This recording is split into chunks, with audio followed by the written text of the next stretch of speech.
Ya, bulan suci Ramadan adalah momentum yang tepat untuk memperbaiki diri, tak terkecuali warga binaan.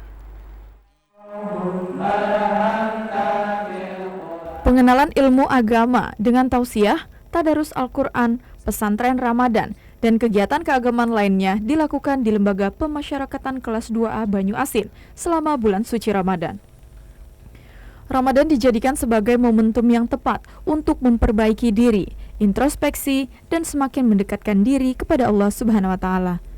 Diharapkan ilmu agama yang didapat di Ramadan kali ini menjadi bekal setelah selesai menjalani masa hukuman dan diterima di lingkungan masyarakat.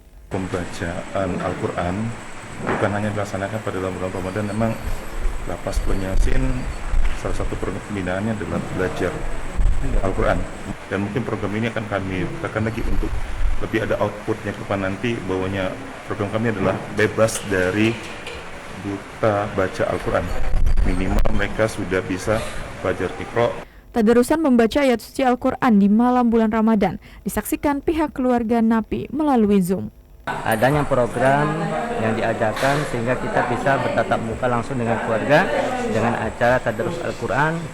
Mudah-mudahan kegiatan ini bisa terus digalangkan sehingga kami dengan keluarga tidak merasa terpisahkan, sehingga menjadi keluarga yang tetap baik hubungannya. Martin, TVRI Sumsel melaporkan.